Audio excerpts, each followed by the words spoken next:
types of chemical compound like terpenoid, phenolic compound, alkaloid, steroid, flavonoid, anthocyanin, polysaccharide. So there are chemical diversity in natural products, and this chemical diversity can generate biological diversity. From this slide, we see many chemical compound with diverse structure have been isolated, and structure were determined from natural sources, and many of them were used as drug. And a drug is a chemical substance that affects the biochemical processes of mind and body.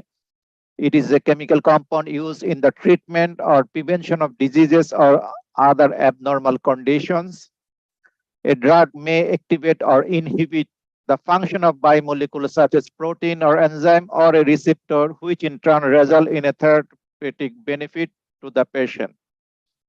And these drugs can be categorized in two fundamental groups: synthetic drugs, which are produced or synthesized in laboratory or pharmaceutical industry, or natural products. And a major portion of drugs are derived from nature. And if we go back to the history, we know aspirin was one of the first drugs to be manufactured by the Bayer company in 1899. The bark of the willow tree has long been known to act as an anti-inflammatory. So medicinal plants play a dominant role in the primary health care of 80% of the world population. And if we see the history, and the uses of these plants are can be back from 5,000 years. And actually, in the history and literature, we know from ancient time many plants were being used, like Papaver somniferum, opium, and these plants were used, or secondary metabolite were for different biological purposes: digital L. purpura, Atropa belladonna.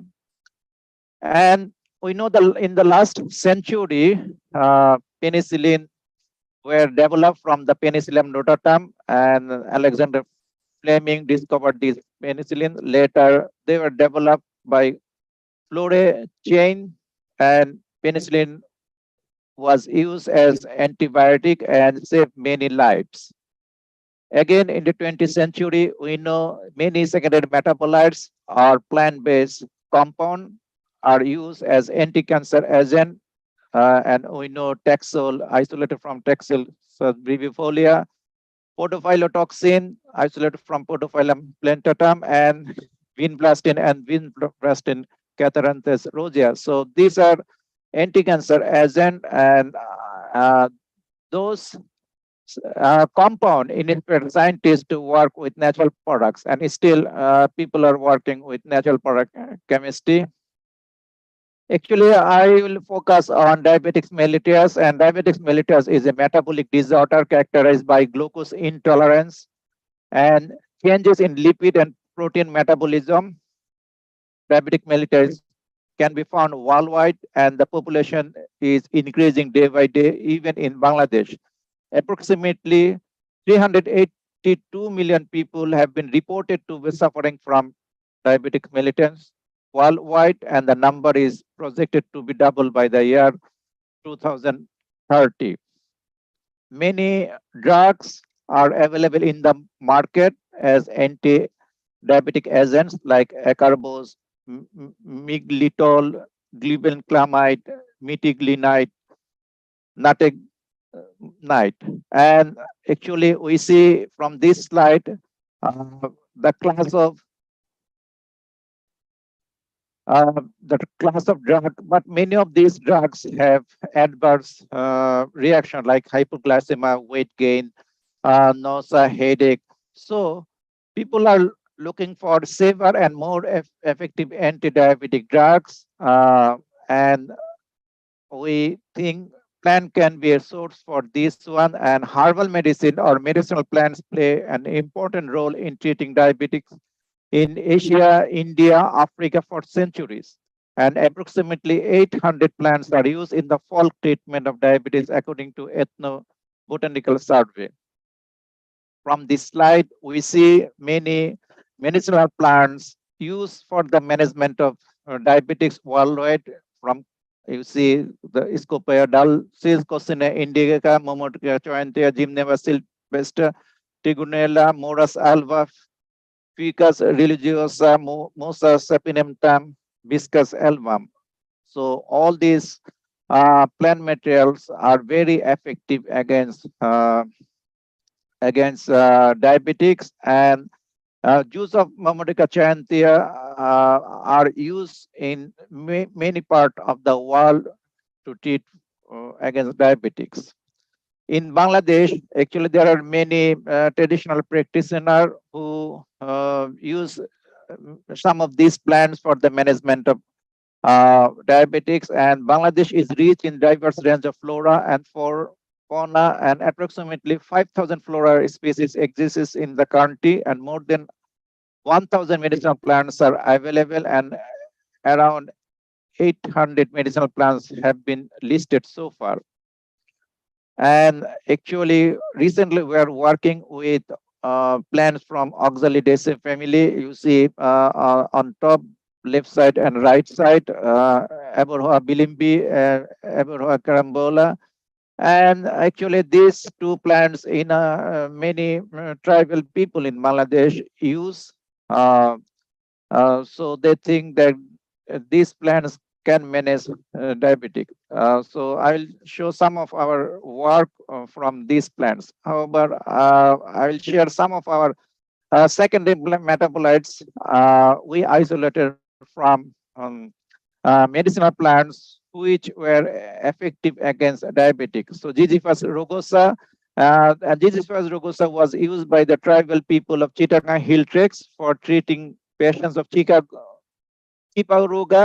This is actually a local name meaning diabetics, and for steroid compound and two quercetin glycosides were isolated from these plants. Cultivar religiosa, this plant is available in India, Nepal, Myanmar, Sri Lanka, Pakistan, and Bangladesh, and it is used ethnopharmacologically for different ailment, and uh, for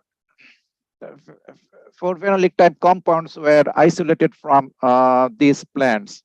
And Mamotica chayanthia, as I mentioned, actually this is very effective, and juice of this plant are being used in many places, and we isolated to steroid glycoside from this plant. Scopoia dulcis is used in Nepal for the management of diabetics. The aerial part of the plant showed anti-hyperglycemic effect at different model rates, and we isolated 4 flavonoid glycoside from these plants, and all these 4 flavonoid showed antioxidant activities. Murai koinezi is also known as curry pata or curry leaf, and it is used as spices. It is widely distributed in Bangladesh, India, Nepal, and Sri Lanka. Leaves are being used in Assam for the management of diabetics, and we isolated 3 uh, alkaloid and 1 glycoside from this plant. Another plant, Corypha very extinct or endangered species in Bangladesh, and one novel compound, actually steroid with 4 sugar molecule or glycosides were isolated from this plant. Now I will share actually some of our recent work. One of our MPhil student is working with Psidium guazaba, locally known as Peara, and he was working on chemical and biological activity study of guava leaves from my Myrtaceae family, and he isolated actually 5 pure compound from this plant from the aqueous extract, but the structure elucidation of these isolated compounds are under processing, but he had some biological activity. The antioxidant capacity of guava leaves aqueous and 80% ethanol extract was assessed through DPPH method with ascorbic acid. And we see from the graph from left side, the IC50 value of ascorbic acid is 41, whereas this guava leaves aqueous extract 325, and uh, and another extract, this is uh, ethyl acetate extract, the IC50 of this plant is 303. Actually, for diabetics, 48 hours old, rat was induced is streptozotocin, and uh, then after 3 months, we tested for the to see the effect of diabetics with this plant extract, and we categorize 4 different groups like water control. This is DWC, diabetic water control, and NWC, normal water control. It is just normal water control, no. And this is actually GT, glyclazide treated, and this is extract. This is Pseudomonas guajava or Peara extract. So we see that the level of fasting serum glucose, the serum glucose level of extract and glyclazide treated groups were significantly decreased uh, by 30%, and whereas glyclamide treated groups were 20%. So this is very promising result from the extract. And for insulin, for serum insulin, a non-significant alternation was noticed statistically in extract treated group on ending day compared to the baseline. From actually, we see the four uh, 4 different group, 0 day and 28 day, and we see the extracts. This guava extract reduce the serum insulin dramatically. And in terms of body weight, no significant change was observed in body weight of rat among different groups of during first day and 28 days of experimental period. Lipid profile, we actually compared the lipid profile of these 4 groups, both TG and TC, triglyceride and total cholesterol, and we see from this slide that Pseudomonas guava treated groups, the TG and TC decrease a lot significantly. And we also compared the HDL and LDL of all these 4 groups. Again, we found that the both LDL in 0 day and 28 days, it is very lower than other groups. So the extract of guava leaves is very effective in reducing LDL. And liver glycogen extract treated groups did not show statistically any significant change or liver glycogen content compared to their respective group of ending day of the study. And from this graph, we see all 4 groups have similar liver glycogen. Now, actually, as I told, Ever Bilimbi, one of our PhD student, actually, he is working with this plan, and we haven't completed our anti-diabetic activity with this plan. But Mizanur Rahman student, he isolated 3 secondary metabolites, one eicosanols, and to beta cysteine from this plant, and actually he carried out total phenolic content in different extract, and he found that DCM extracts contain the highest amount of total phenolic content. And he also did total flavonoid content in different extract of Evora bilimbi. And again, he found DCM extract contain total highest amount of total phenolic content. Total antioxidant also were in DCM extract. He he also carried out cytotoxicity assay on cancer cell line, especially HeLa cell. However, actually none of extract were found to contain any cytotoxic activity.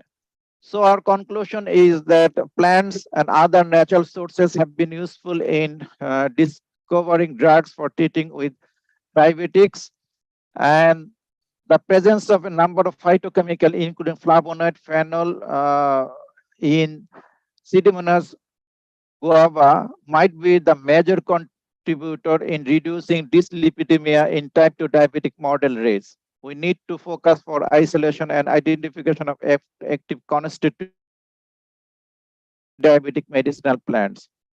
So I'm very grateful to Emeritus Professor Mohammad Mushud Zaman, Department of Chemistry, University of Dhaka, Professor Nilufar Nahar, Professor Liaquat Ali. And actually, for this work, we got support from Bosch Center, University of Dhaka, International Foundation Science, IFS, Uppsala University, OPCW, and ISP, Uppsala University, Sweden. Thank you very much.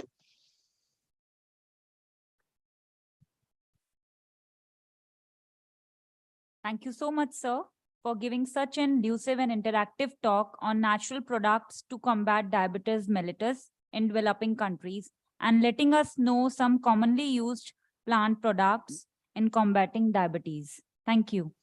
Now, with your due permission, sir, we would like to have Q&A session, if any, from the audience.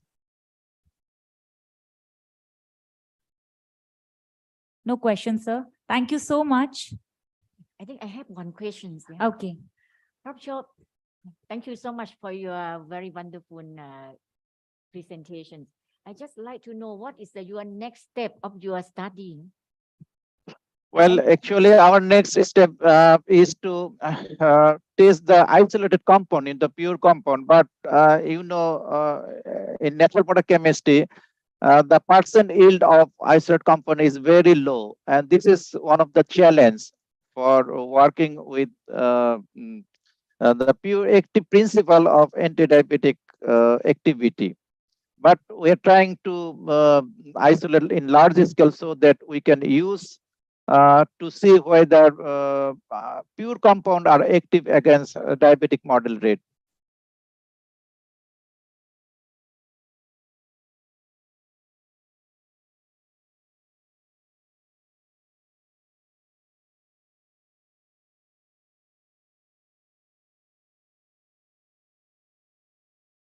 Hello, I can't hear anything. I don't know.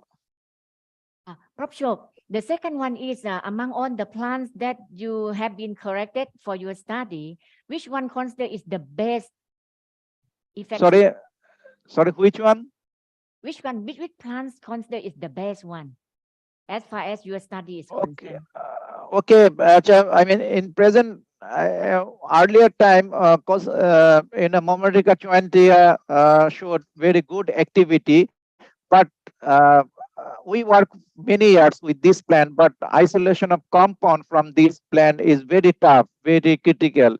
So now we think Pseudomonas guajava is very promising plants, and we want to focus on this plant for isolating of compounds and looking for anti-diabetic activity.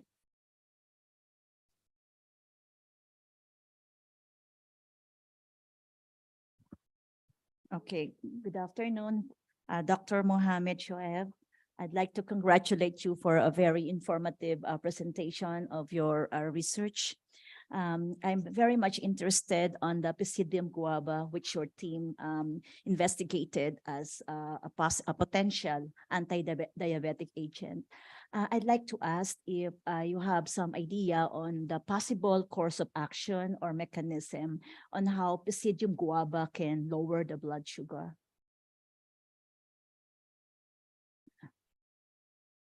Hello. Sometimes actually the voice is dropped. So you wanted to see the procedure or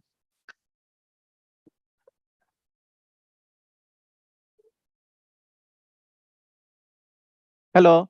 Actually, we have tested for to see the hypoglycemic and anti-hyperlipidemia activity in type 2 diabetic model rate. We and actually it is under investigation. We are carrying out more work. So we haven't finished yet. Yeah. I'm just thinking aloud. No, I'm just thinking aloud that since your team made use of glibenclamide, and glibenclamide is usually given to type 2 diabetes, so Right. you deliberately made the rat diabetic, all right? And if this is given to type 2 diabetic, I am just thinking that one possible of action is to increase the insulin receptor on the cell. That could be one possible action, but that has to be verified. That has to be Right. verified. And I am just suggesting that perhaps your team can look into that one, checking on the potential or the possible mechanism on how this Pisidium guava bioactive lowers the blood sugar level. Okay, thank you very much. Okay. Congratulations. Yes, sure. Thank you. Thank you very much, Professor Shoaib. Thanks for Okay. your Thank you. Yes. Thank you very much. Okay. taking this session forward. We'll starting with the scientific session 5, which is about the cutting edge research in herbal medicines. And our first speaker is Dr. Maria Lopez. She is from the Biological Sciences Department, Centro Escolar University of Philippines, has been an award-winning researcher throughout. If we can just have her, yeah. Ma'am, are you here with us? Okay. So she's been teaching since 1990, which is over 30 years, has taught at the McEwen College, Fatima University, the Centro Escolar University, and also the Dr. Yanga University. There's a lot of leadership positions that she's been holding, like the Science Club Advisor, CEU, Malalo Science Club Advisor, the Assistant Team and Team Leader of Team B, IQA, Advocate of Environment and of Livelihood Programs as well, has been a module developer and an outstanding teacher. Ma'am, a very warm welcome. We look forward to your session.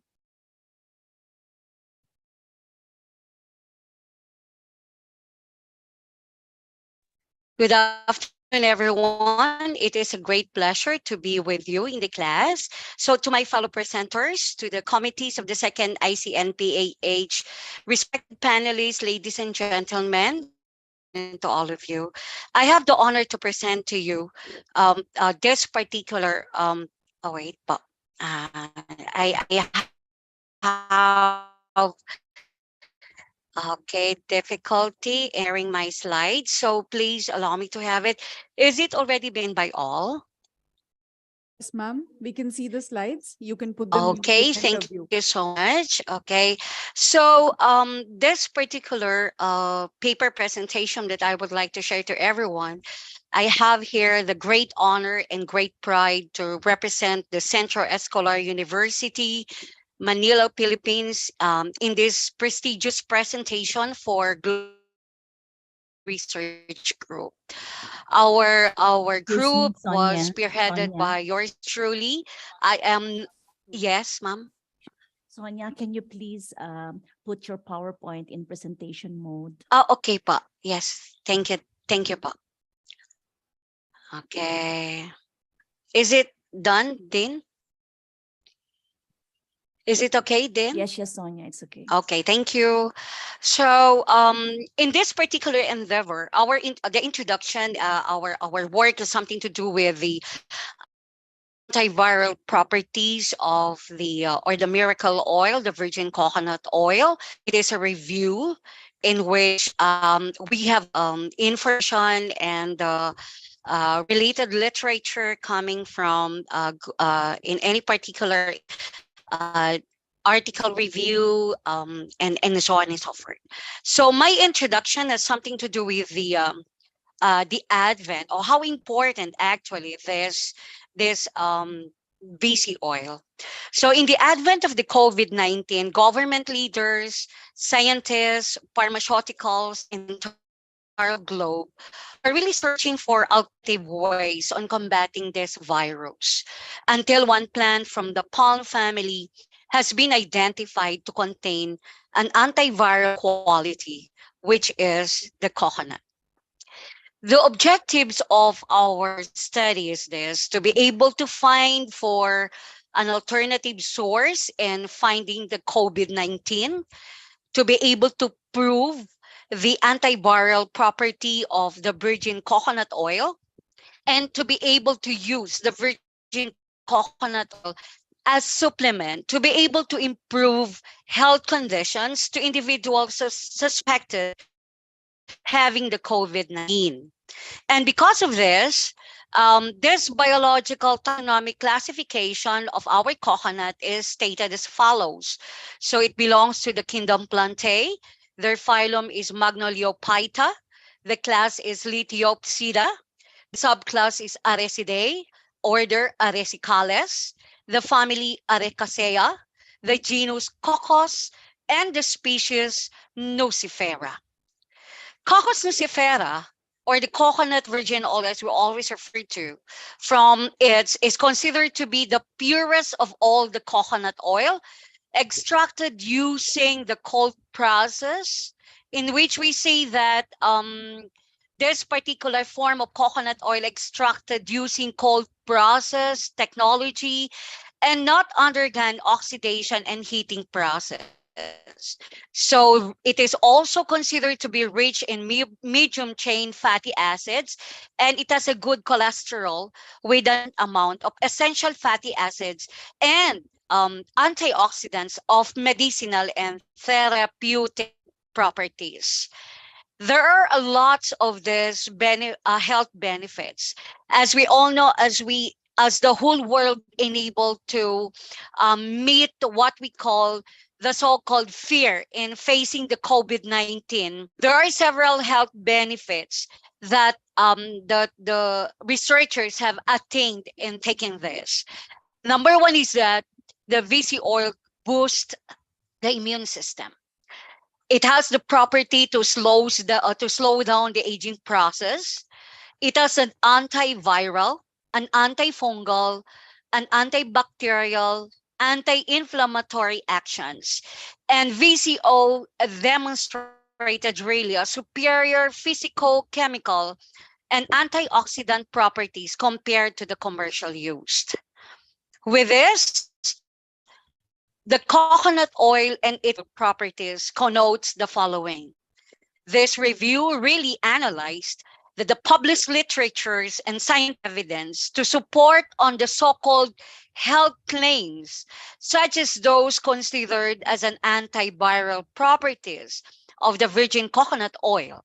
Coconut oil has a high content of fatty acids such as lauric acid, which claim to have an antiviral activity. Many studies also revealed that VC oil is a miracle oil for people with HIV or AIDS in reducing their virus, providing them energy and helping them regain weight and health. Monolaurin is the active principle found to suppress the HIV virus. Lauricin tablets made out of coconut oil have been tested against HIV or AIDS, which is this virus with success, and that coconut and its products brings down the viral load in HIV infected patients to undetectable levels. And there are also foreign studies that enable to prove that the antiviral properties of the VCO from the results being obtained, it can be concluded that virgin coconut oil contains really an antiviral properties. Now, with that, sharing with you that the findings. I'm sorry if I made all of this particular presentation as concise as possible, because I believe that there are still majority of our presenters will enable to show up their best presented work. So the findings that we have and in this particular undertakings show that the virgin coconut oil has been found to be effective in reducing the inflammation and showed a rapid symptom relief in those suspected and probable COVID-19 subjects. Antiviral property of the lauric acid and monolorin, though its action of breaking down the virus envelope, inhibits the virus replication cycle and prevents the binding of viral proteins to the host cell membrane. And trial that has been conducted by the Department of Science and Technology have shown good results. The study found that all those patients with suspected COVID-19 and were given coconut oil or virgin coconut oil, to be very specific, had less symptoms and even recovered faster. All our methods and all our procedures were actually taken from the electronic literature review. This method was used actually in this study. The data were thoroughly gathered, it has been collected, it has been compiled from different major and reputable databases, such as those in the Google Scholar, in the PubMed, in the ResearchGate, Stewart Exchange, Scribe, Science Direct, NCBI, and various scientific literature and journals like those of the Elsevier of both local and international. To give you such a conclusion from the collated and reviewed references, it is found out that the virgin coconut oil does not only show its effectiveness to be able to destroy the virus, but also has possessed the key mechanism in upgrading the immune response against the COVID-19. Furthermore, there are ongoing studies on the efficacy of the virgin coconut oil as an adjunctive treatment for COVID-19. So with that, these are the list of our references that we able to gather all of those important review regarding on the effectiveness of this virgin coconut oil. And through that, I am extending my thanks for those who are stayed and listened carefully, for everyone who started to work and deliver our goods to all. And this is Professor Maria Asuncion Andres from the Philippines, and I thank you, all of you. To God be the glory. Thank you so much. Thank you so much, ma'am. I think that was a deep study of something very important, especially as you talked about COVID-19, which was a very worrisome time for all of us. So with that, I really thank you. And if there are any questions, you're please most welcome to ask ma'am the questions you would like.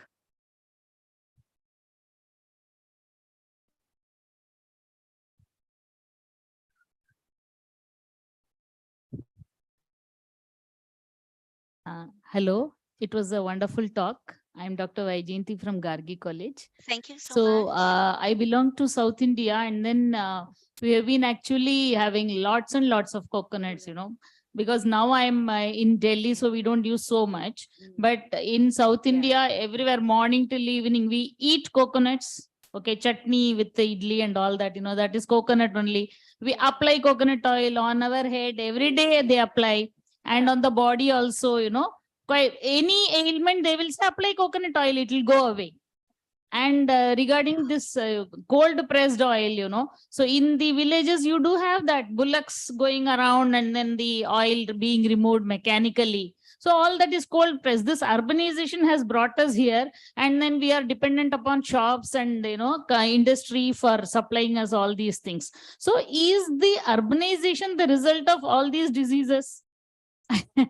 Urbanization.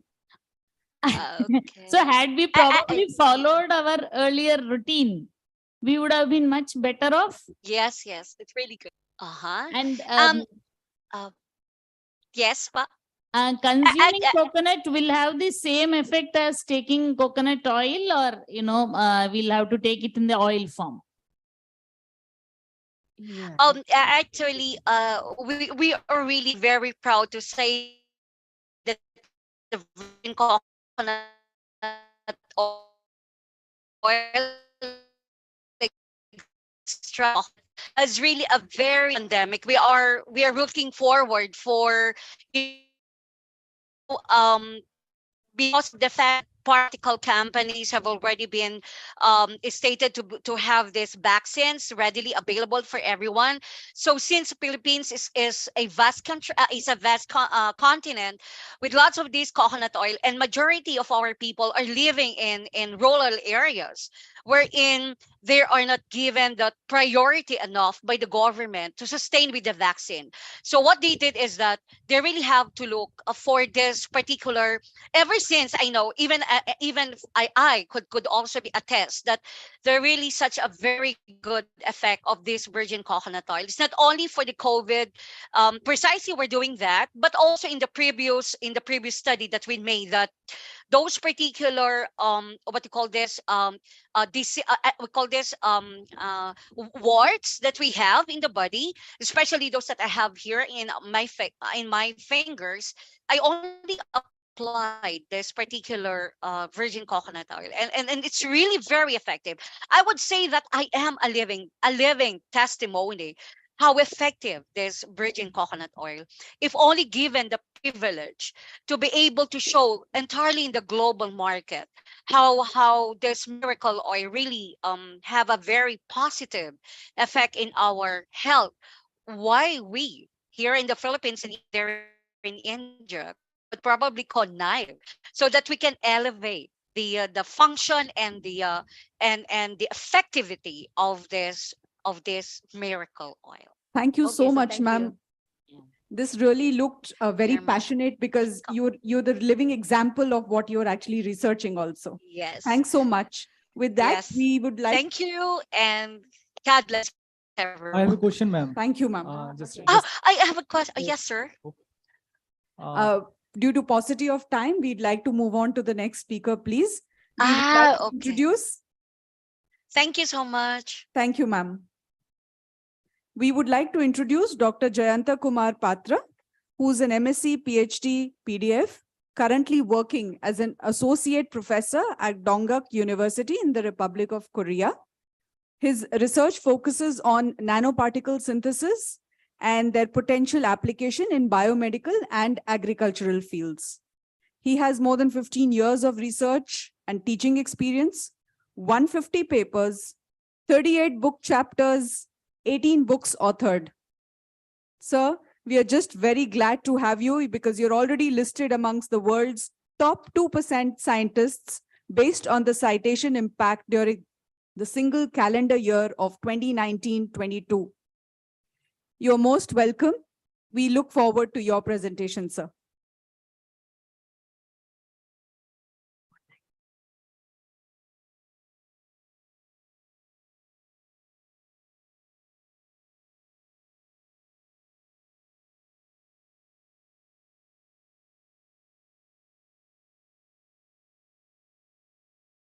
Okay, it seems our speaker is not here at the moment. We can continue with our session moving forward. I'd like to invite Dr. Indrakant Singh, our very own professor in our college, and we are very proud that he's here with us. Can we first welcome him with a sapling? Professor Varsha Baveja.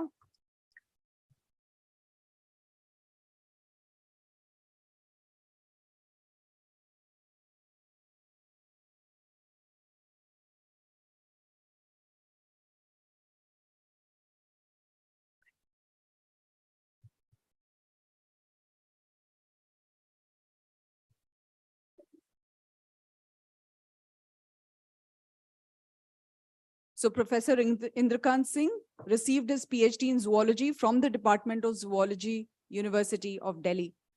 He's working presently at Deshbandhu College and is a fellow at Delhi School of Public Health, Institute of Eminence, University of Delhi.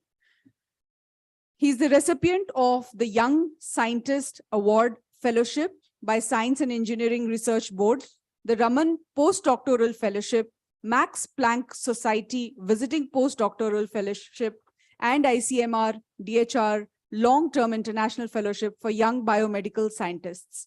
The prestigious Delhi University Excellence Award for Teaching in 2021 and DHR Long-Term Fellowship for Training in Indian Institute 2022, declared as the Best Researcher 2017, Best Teacher 2018. 2 patents, life member of many prestigious institutions, more than 50 quality research articles, editorial board of various scientific reports and journals, edited 4 books, authored more than 30 papers, and 5 doctoral and 2 postdoctoral students at present. Over the years, he's pursued his research interests in the areas of molecular biology, cancer biology, and functional genomics. Let's welcome Sir with a round of applause.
but survival rate, I think I'm audible.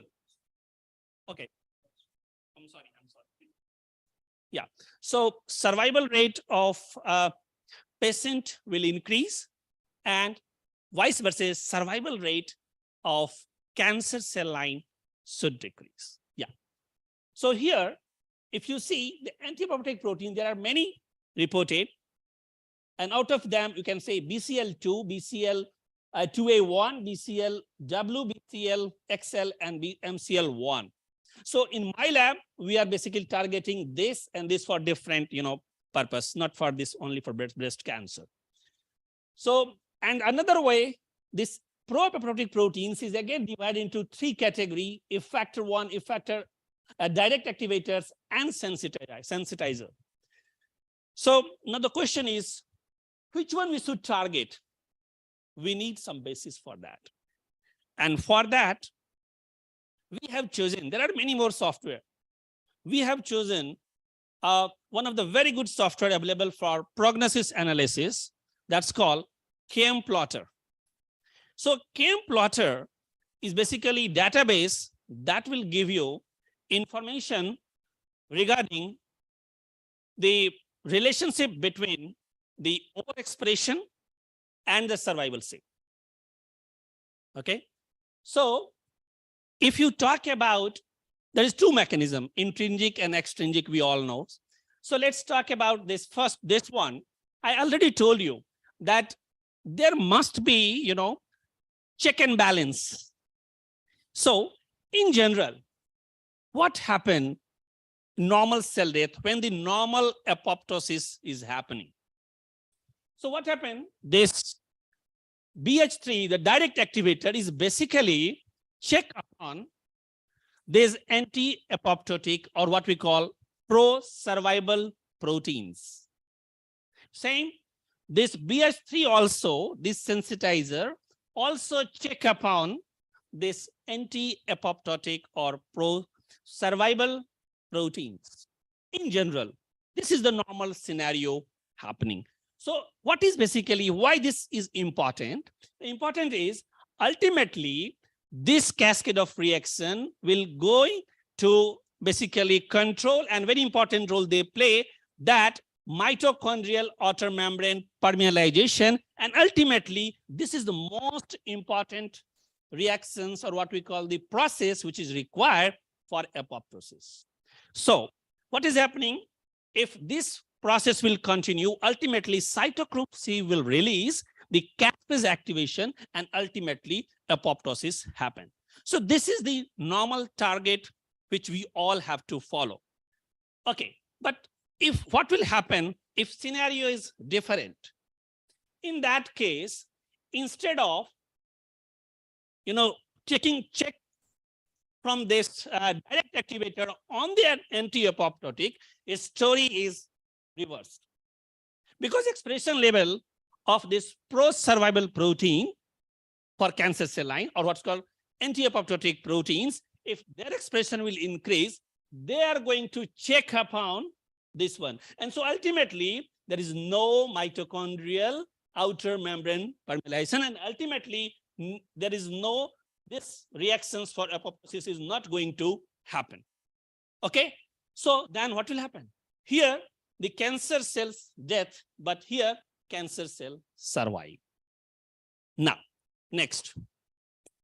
So now what our focus is to do two things.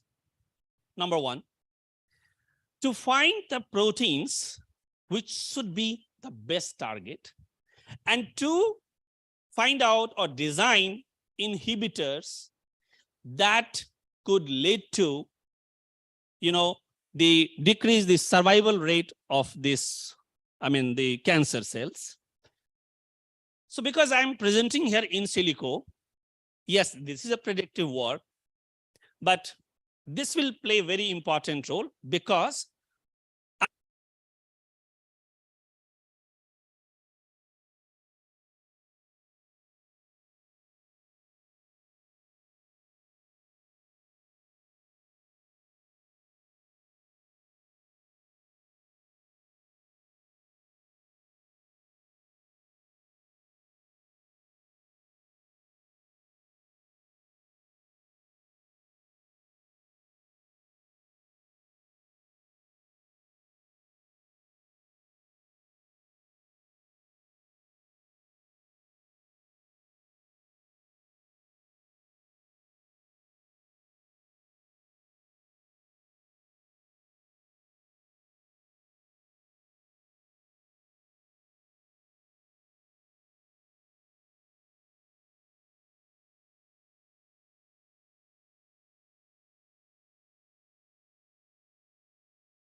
of course, without acknowledging your team, it's not, honesty.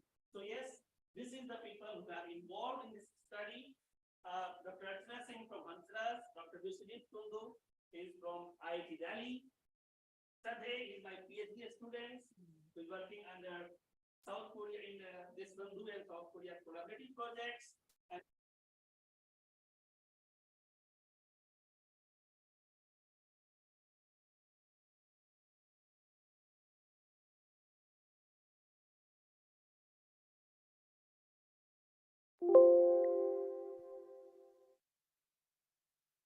Thank you so much, Professor Indrakant. That was really very, very interesting, even for a layman to try and understand what you were saying. Yes, it made all the difference to us.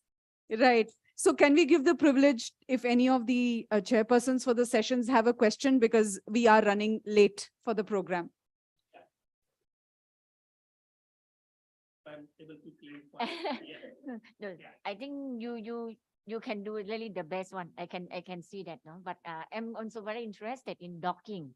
So as you said, I also feel that when you see docking, right, just like the docking energy or just like affinity value, I also have the feeling just like you, because we also doing for Akantamiba. But luckily, I saw that you have just only one, then you choose it, isn't it? But we have a few. But turned out to be that, when you said, okay, this one is very promising because they show high affinity. But when you go for this one, the what now? A simulation, right? Dynamic simulation turned out to be something different. And then the lower one is seem to be better. Yes.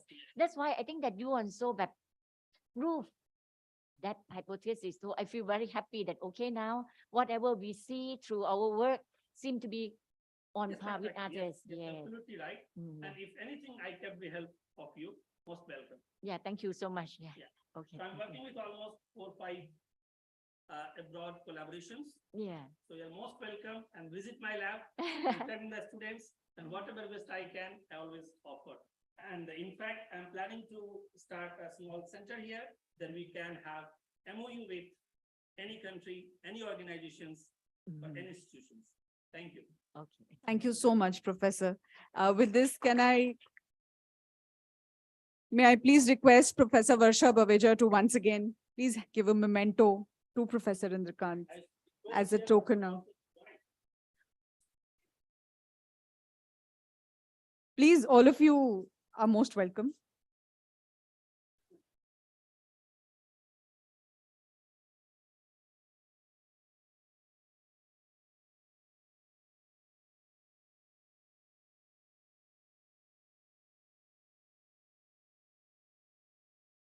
Thank you so much.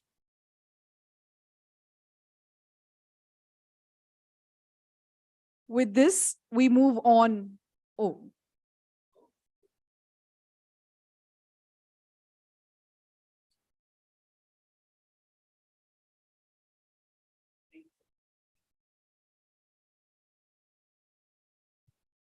With this, we move on to our next speaker, Dr. Tuba Mehboob. Be joining UCSI University as a lecturer, currently at Valayak University. Her research projects include therapeutics for parasites, virus, bacteria, using natural products and nanotechnology, and in silico approaches. She completed her postdoctoral research at the Department of Medical Microbiology at the University of Malaya. She's done her PhD in the field of medicine from University of Malaya in 2018, expertise in natural products and novel drug delivery system, particularly for the treatment of infectious diseases. She's one of the members of Southeast Asian water team as well, and her findings in the field of infectious diseases could provide an alternative treatment to combat infectious diseases caused by pathogens. We really welcome you, Dr. Tuba Mehboob, for this talk of yours with us at Deshbandhu College. Thank you so much for the introduction. Good afternoon, everyone. I'm Tuba from UCI University and Valayak University, and I'm going to present on prenalated chalcone and steroidal saponins, a novel therapeutic approach for COVID-19 on this prestigious platform of Second International Conference on Natural Products and Human Health 2022. I would like to start my presentation with a brief introduction on COVID-19. As all of us, we are well Maybe aware. request you to please make your voice a little louder. If you can increase the volume for us. Is it okay now? Hello. Yeah, now it's much better. Thank you, ma'am. All right, no problem. So I would like to start my presentation with a brief introduction on COVID-19. As all of us, we know that the current pandemic has been caused by the zoonotic coronavirus, also known as SARS-CoV-2. And as of October 28, 2022, it has been resulted in more than 634 million infection, whereby it caused about 6.5 million deaths. Lots of efforts have been implemented to control COVID-19, but these efforts are seriously hampered by a lack of conventional drugs. So where we are now, we do have vaccines, but these vaccines are, in terms of vaccines, it suffers from the uneven distribution, rapid emergence of several variants of concern, and thus these factors are lowering the efficacy of vaccines. So what is the role of the scientists here? They have to find or discover something potential for SARS coronavirus 2, particularly from the plant kingdom and other natural products. So our studies have been divided into two main parts. One is prenylinated chalcones and other is steroidal saponins. Prenylinated chalcones, they have been isolated from the Boswellia rotunda, that is the important medicinal plant of Thailand, and it belongs to the Zingiberacea family, and it is used as a herbal traditional medicine in China and other native countries. Sorry. A number of phytochemicals from the same family have been isolated and gained recognition for the molecular docking studies as potential anti-COVID-19 therapeutics. So the objective of this part of the study is to evaluate the prenylinated chalcones from Boswellia rotunda for their binding affinities to MPRO, that is the main protease of SARS coronavirus 2. Steroidal saponins, they are also considered as an important class of naturally occurring compound containing triterpene or steroidal A-glycan with at least one sugar chain attached. A number of saponins found in plant kingdom and also in kingdom fungi.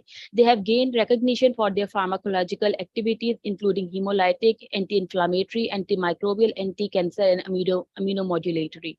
So objective of this part of study is to evaluate the steroidal saponins for their binding affinities to main proteins of SARS coronavirus as well as human angioconverting enzyme 2.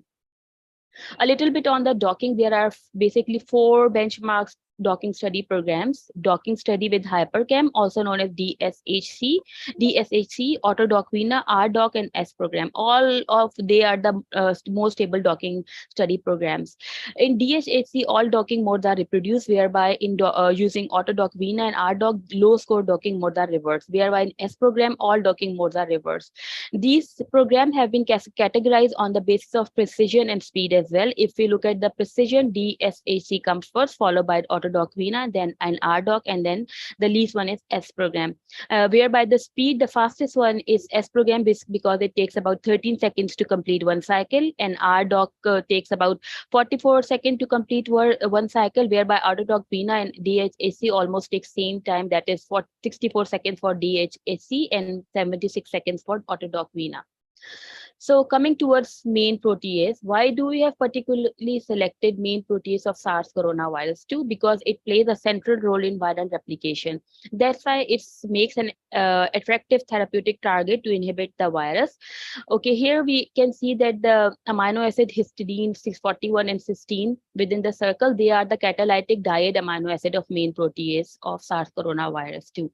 Now coming to human angioconverting enzyme 2. Why this? Because it has been identified as the host receptor of the SARS coronavirus entry into the human being. Whenever the spike protein of SARS coronavirus enter into the human body, it attaches to the human angioconverting enzyme 2.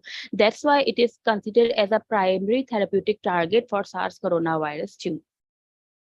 Molecular docking studies between main protease, human angioconverting enzyme 2, and chalcones as well as saponins. So PDB files of main protease was used, N3 inhibitor was removed, polar hydrogen were added, blind molecular docking between the phytochemical and main protease as well as a human angioconverting enzyme 2 were carried out using autodoc-Vina. In this study, why do we particularly selected chalcones and saponins? Because chalcones and saponins have reported antiviral activity such as HSV1, HSV2, HIV1, and so on.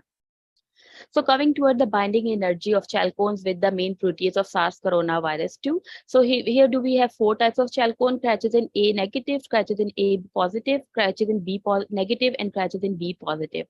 So if you look at the binding energy, Cratchit A negative and B demonstrated about 7.7 and minus 7.5 kilocalorie per mole binding energy to the main protease of SARS coronavirus 2, whereby Cratchit B negative and Cratchit B positive demonstrated minus 7.0 and minus 7.6 kilocalorie per mole respectively. All of the Cratchit show strong predicted binding energies with main protease of SARS coronavirus 2. Also, the compound of the known binding affinity to main protease of SARS corona was found showed minus 7.0 kilocalorie per mole. It is important to note here that the least the predicted binding energy, the stronger the binding affinity. Oh, now coming towards the steroidal saponins, binding energies to the main protease of SARS coronavirus 2 as well as human injury converting enzyme 2. So here the saponins, formamycin C, diosine, belanidosides, eculindoside A, and so on. All of these compounds shows the binding energy which to the main protease of SARS coronavirus.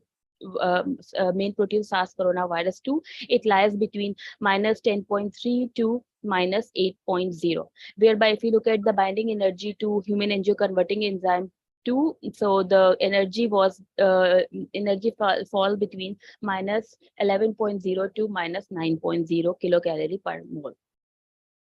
Main protease of SARS coronavirus 2 is catalytically active as a dimer. Each monomeric unit contains three domains, namely domain 1, 2, and 3, consisting of their respective amino acids. Although domain 3 does not directly participate in interacting with the substrate, whereby removal of domain 3 results in inactive protease of domain 3. So it is important for the protease to be catalytically active. The active amino acid residues at the catalytic site of main protease of SARS coronavirus 2 are histidine 41 and cysteine 145. It's important to know there. So here are the 2D diagram of interaction of Cratchit A negative with main protease on the left side, where on the right side there's the illustration of cartoonic diagram of polar interaction between the Cratchit and main protease amino acid residues. So we can see that the amino acid residues of main protease are interacting with the Cratchit A negative by conventional type of hydrogen bonding as well as alkaline bonding. And on the right side, we can see that there's a pymol depiction of the interaction. Similarly, there's the interaction of Cratchit A positive with the main protease of SARS corona have been demonstrated on the left side, whereby cartoonic diagram is presented on the right side. So the amino acid residue of main protease main protease of SARS coronavirus 2, including threonine, cysteine, methionine, and methionine 165, shows the interaction using conventional type of hydrogen bonding, pi-sulfur bonding, and alkyl bonding. If you look at the Cratchit B negative, the amino acid residues including MPRO, including leucine, fluorine, cysteine, serine, shows the interaction with the conventional type of hydrogen bonding as well as alkyl bonding. On the right side, we have the pymol depiction of the interaction. With Cratchit B positive, the amino acid residues of main PRO, including cysteine 145, which is important amino acid of main protease, methionine 49 and 165, shows the interaction using pi-sulfur type of bonding and pi-alkyl bonding. And on the right side, there's a pymol depiction of the interaction. So now coming toward the steroidal saponins, this is the pymol depiction of eclitidoside A interaction with main protease of SARS coronavirus 2 as well as human angioconverting enzyme 2. On the left hand side, we do have the interaction with the main protease. On the right hand side, we do have the interaction with the human angioconverting enzyme 2. Here, the magenta color, they represent the ligand, and the red color are the amino acid residues of main protease, and they are interacting with the ligand. On the right hand side, blue color is the ligand here, and red color are the amino acid residue of human angioconverting enzyme 2, and it shows the interaction between the ligand and the amino acid residues. Coming towards another steroidal saponin, that is belanitocyte A. The interaction have been shown on the right hand side with main protease of SARS coronavirus flu. Similarly, on the right hand side, we do have the interaction with the human angioconverting enzyme 2. So magenta color is the ligand here, and red color are the amino acid residues of main protease of SARS coronavirus 2, and then they are showing the interaction between the ligand and the amino acid residues of main protease. Similarly, blue color is the ligand here, and red color are the amino acid residues of human angioconverting enzyme 2.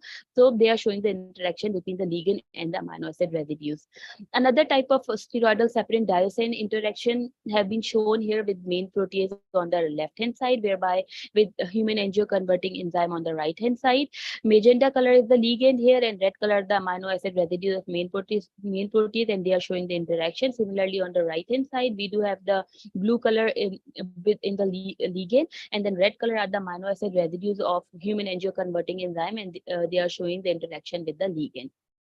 So now coming to the non-bonding interaction between the amino acids of main protease of SARS coronavirus 2 and crachizin. So if you look at the interaction, the catalytic diet amino acid of MPRO, that is cysteine 145, involved in interaction in the non-bonding interaction with crachizin B as well as crachizin B positive as well as crachizin B negative with the pi sulfur and pi alkyl type of bonding. If you look at the interaction between the amino acids of main protease and crachizin A positive and negative here, similarly, the catalytic diet amino acid of main protease, that is cysteine 145, is involved here, and it shows the pi sulfur type of non-bonded interaction. Similarly, cysteine 145 is involved in the binding with crachizin A negative as well.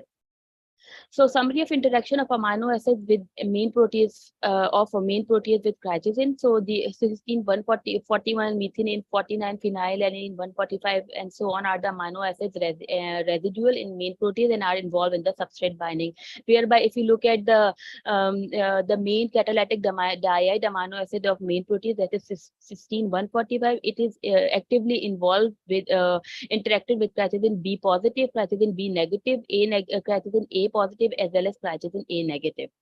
Now coming toward the Lipinski rule of 5. What is the Lipinski rule of 5? Molecules which are poorly absorbed by intestinal wall would present any of the following characteristics. Number 1, the molecular weight will be more than 500. Lipophilicity log P more greater than 5. The number of hydrogen bond donor groups will be more than 5, and more than 10 hydrogen bond acceptor groups will be there. And molar refractivity index would lie outside a range of 40 to 130. It is important to note that none of the crachizin shows or violated any of the above rule, whereby saponin, steroidal saponin indicates some of the violation of the above rules. Coming to the conclusion from this presentation, so in silico approaches, they are not the end but the beginning. Results from this very preliminary study suggest that phenylated chalcone and steroidal saponin have good potential to be SARS-CoV-2 therapeutic. And of course, more studies are necessary in vitro as well as in vivo to come up to a final conclusion. Here are the references of my studies, and thank you so much for your kind attention. And I would like to say my special thanks to Prof. Mohammed and Dr. Viranut and the team for their kind support. Thank you so much. Thank you so much, ma'am. That actually looked like a very deep study of the novel therapeutic approach for COVID-19. We are very, very happy to have had this session with you, and I'll request if any of our chairpersons has any question, may kindly ask.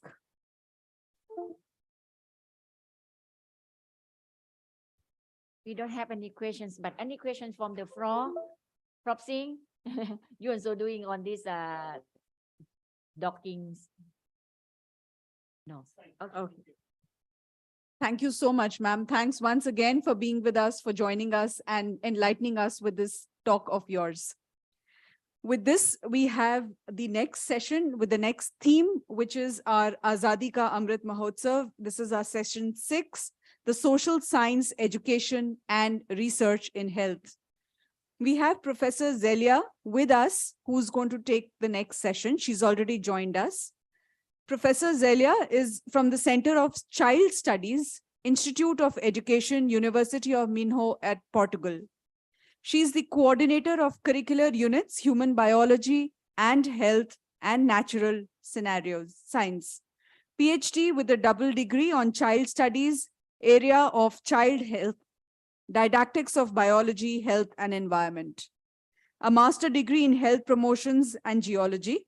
And she's also interested, apart from all of that, for children on their sexuality education, the children of risk that children face, including their emotions, sleep, hygiene, and safety.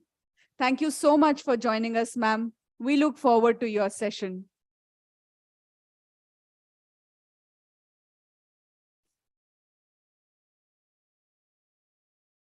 Hello, good morning to everybody. Thank you very much. Can I share my presentation? Yes, ma'am, sure. Yes, please. Okay, thank you.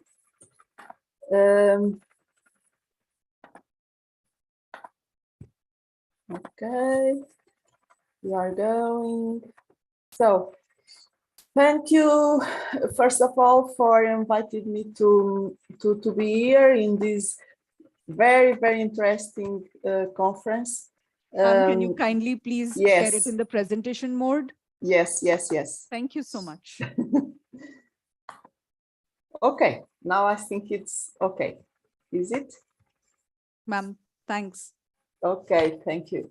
The title of my presentation is Natural Products Benefits for Health, Pre-Service Teachers, Conceptions and Practices. So human health is a common and very important issue for all of us since it influences our quality of life. In a climate change context and facing global health problems due to unbalanced environment, many people are choosing natural products for their consumption. According to Nature portfolio, natural products are small molecules produced naturally by any organism, including primary and secondary metabolites. They include very small molecules such as urea and complex structures such as taxol. As they may only be isolated in small quantities, have interesting biological activity and chemical structures, natural product synthesis poses an interesting challenge in organic chemistry. So, in terms of food, natural and healthier products availability, supermarkets generally have an area more addressed to it.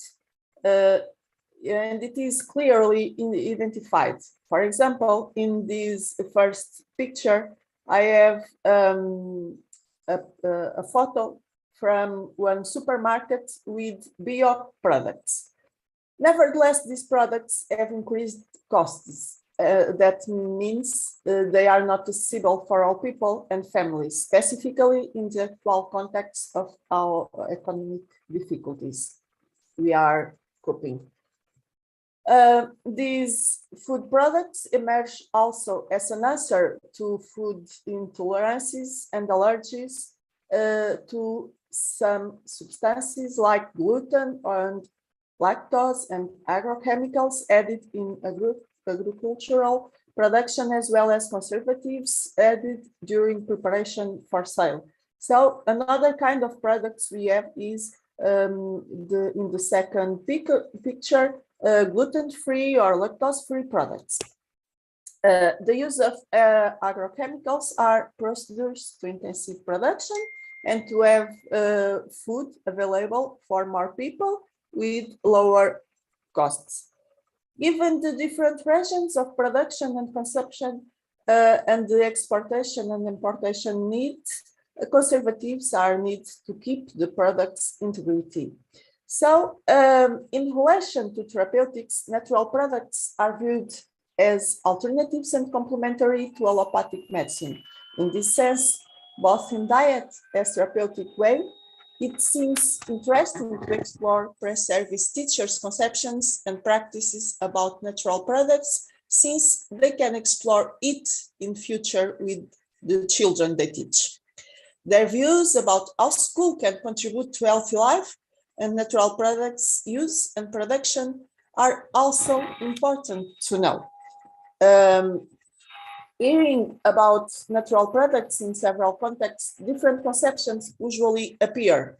Some words are used in relation to the subject, namely biologic products, organic products, products from integrated protection, sustainable products, vegan products, and other, either in case of food or therapies.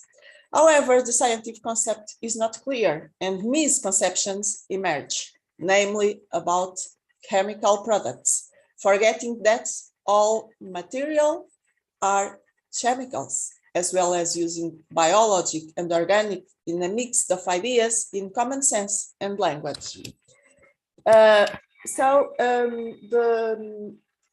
will present you research that is in the beginning, and the research question is, the research questions, because I have three, was what are pre-service teachers' conceptions about practices about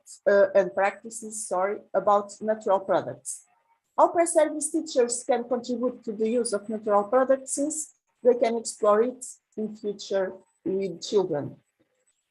What can influence pre-service teachers' conceptions about natural products and its influence on human health? Our aims are to explore pre-service teachers' conceptions about natural, biologic, organic, integrated protection, and sustainable products. If they are confused, or if they are clear, having clear ideas. To identify pre-service teachers' practices related to natural products, consumptions, and own production, so their practices. And another objective is to establish associations between personal factors or independent variables and the conceptions and practices concerned with natural products. The methodology we are following, it's a cross-sectional explicative and exploratory study. Now it is in the phase of exploratory study with the mixed methodology for data analysis, since we have a questionnaire with open questions and ended questions. And in this sense, we need to do content analysis of the open questions and statistic analysis of the ended questions. The questionnaire was carried out and applied to our university students from the first year of the graduation to the last year of the master course, that is the internship moment. So they will be preschool, primary or elementary school teachers, mainly preschool and primary school teachers. So now I only have a little analysis of the open questions, namely what they, in this table, what they mean by natural products. And we have here some answers, namely herbal and organic products.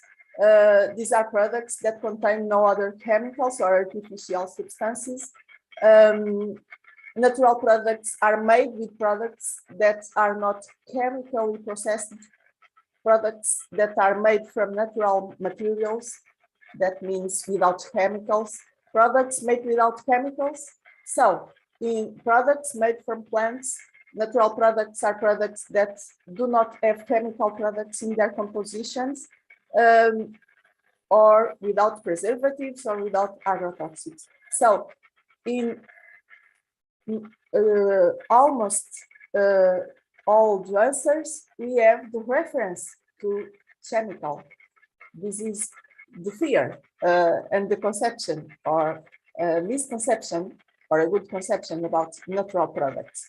So another question, what do you intend to do in your future practices as a teacher in order to promote the consumption and the production of natural products? Our students, all females, answers was carry out activities to promote good nutrition, make organic gardens, keep these products in the schools, feedings areas. They are saying also you can plant them with the children and then use them in meals at school. Show children that there is another crop that is healthier, organic, and more beneficial to health.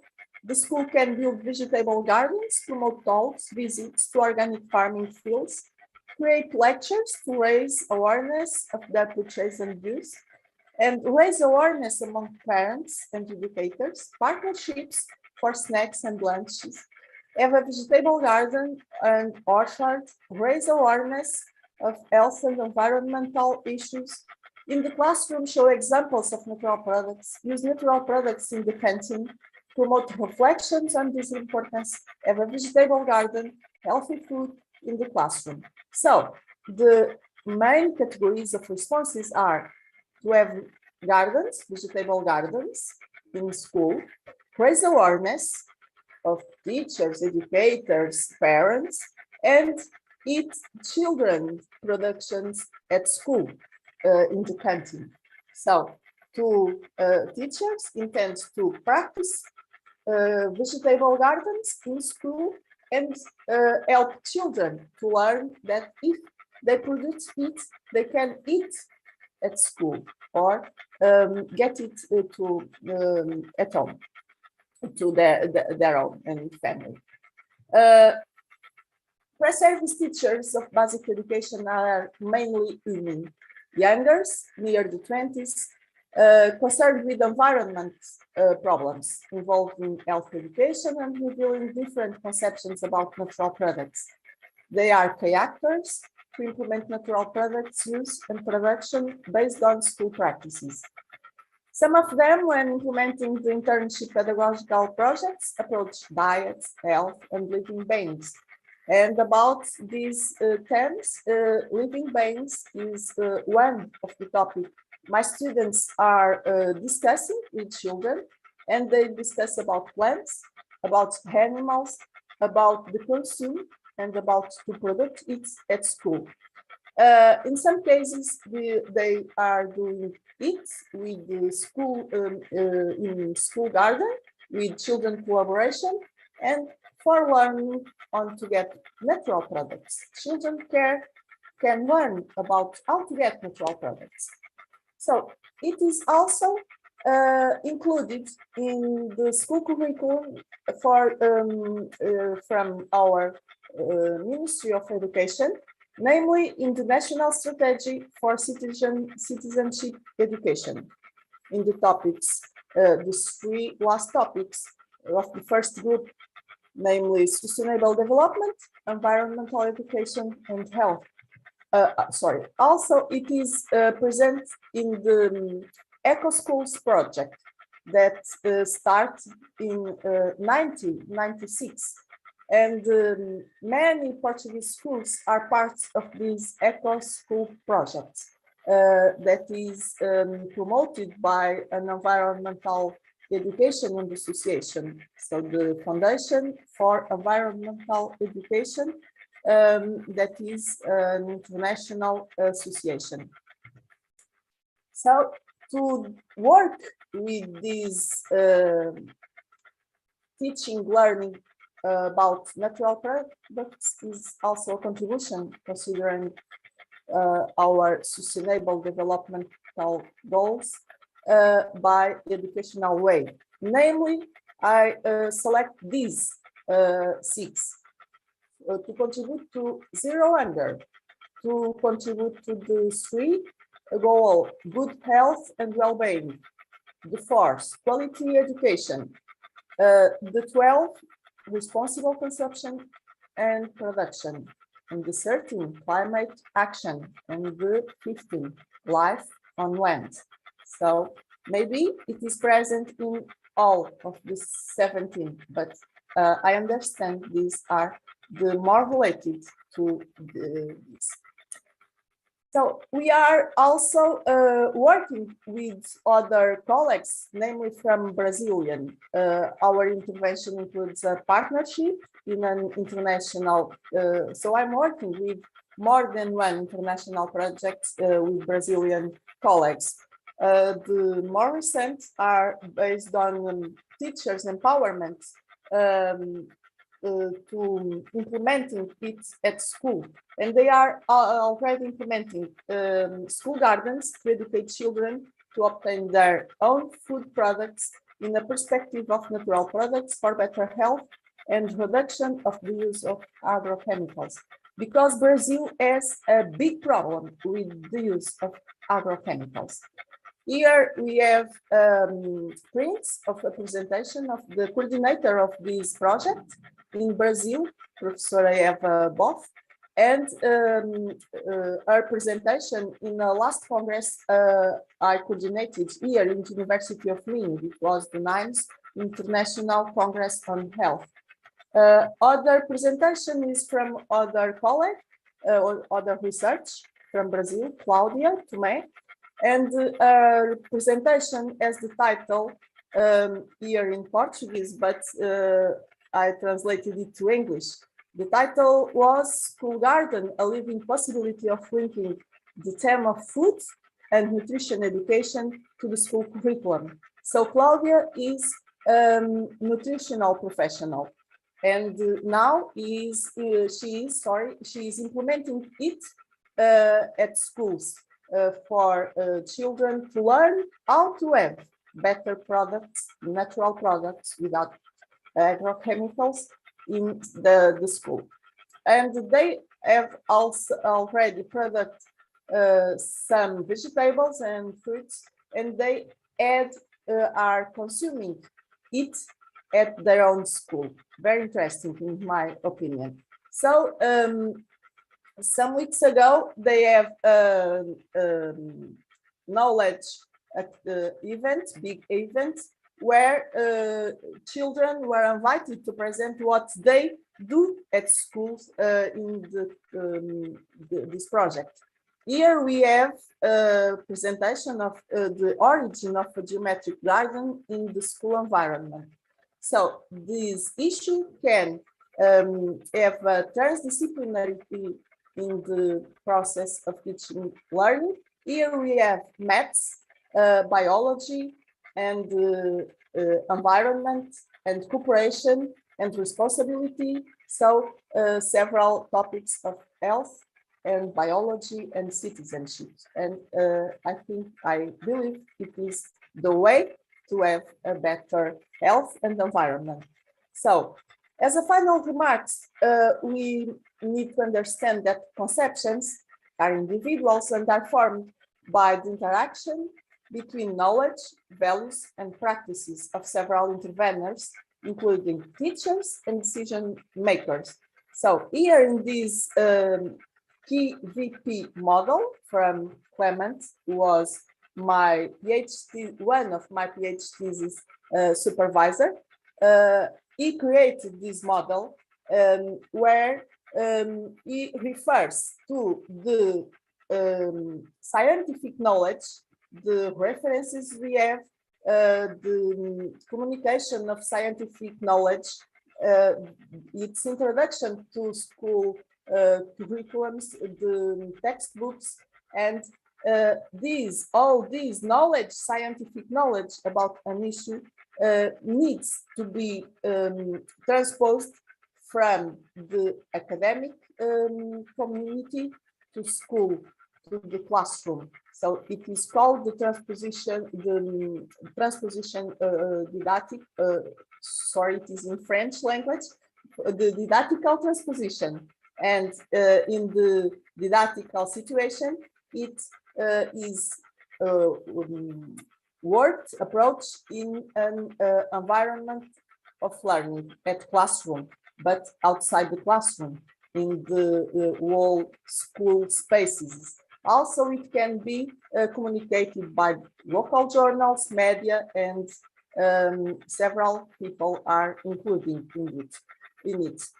So it's continuous evolution of the conceptions via didactical transposition will be the key or a key for better and healthier world and lives. So this is what I have to share with you, and I want to say thank you very much for listening and your attention and invitation. Thank you very much.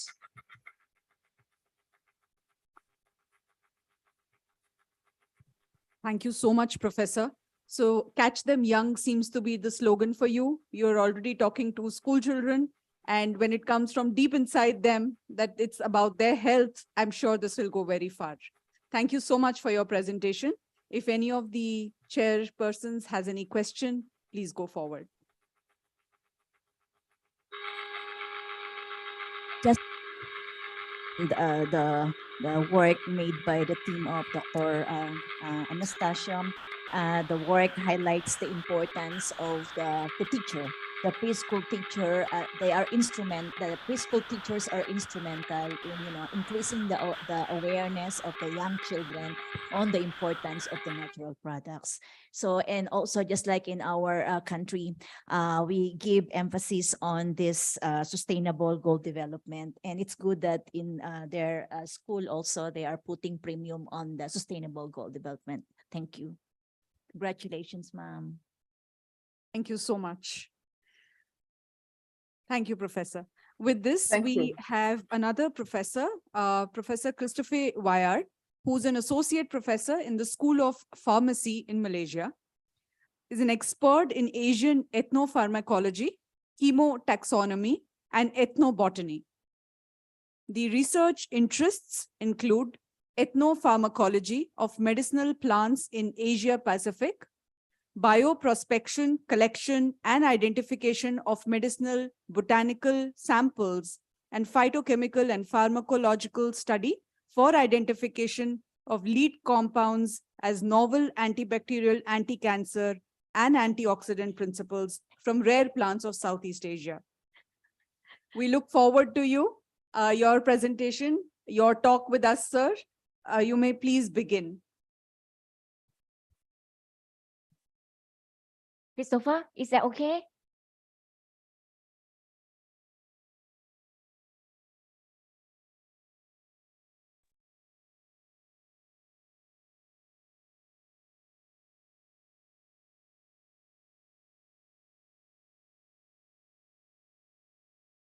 Hello, can you hear me? Oh, yes. We can hear you. Okay. Yeah, now you Good can start. afternoon, everyone. Thank you very much for giving me the privilege to be with you today. I don't know how to pass you my slide. I pass it to the organizers. Is it possible to have these slides on the screen somewhere, please?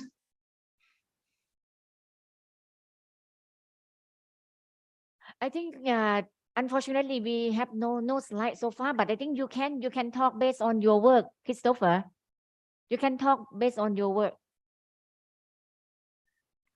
Okay, so I sent the slide already, but if it's not possible, it's fine. I'm sorry, I don't know how to upload that on my handphone.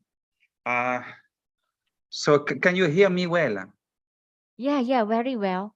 Very well. Okay. I think you can talk. So, ladies and gentlemen, thank you very much for giving me the privilege to be with you today. This presentation is going to be about, some sort of situation that the world is facing nowadays. I'm not complaining about what's happening, but you can see that it's becoming hotter and hotter. And then you can see that we are just coming out of this COVID-19. Can you hear me?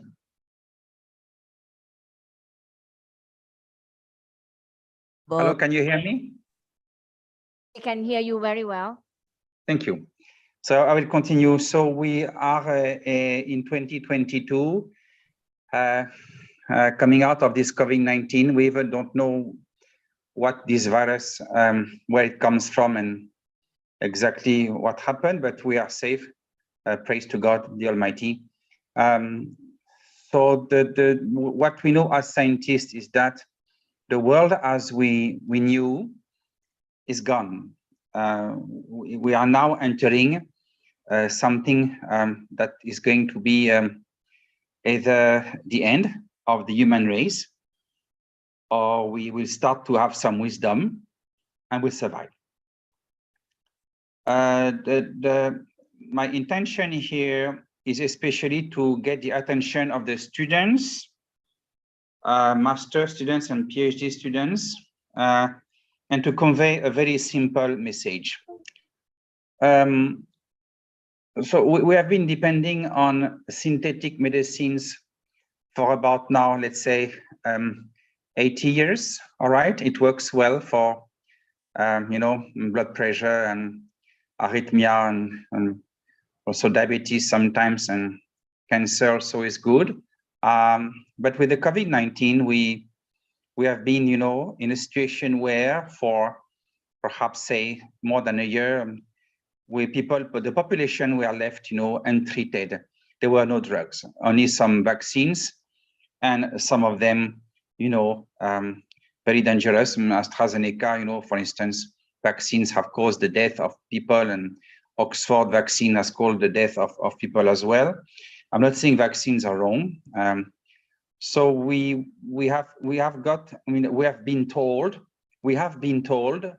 by accreditation board from the West and other, powerful institutions that medicinal plants actually are old, or, these are all things, it's useless, so forth. But what I've observed is that that people actually taking some infusions of some Asian herbs have survived COVID, and I'm aware that, and you also are aware, my colleagues, that we have in Southeast Asia, especially in Southeast Asia, including India, I think the richest medicinal flora in the world.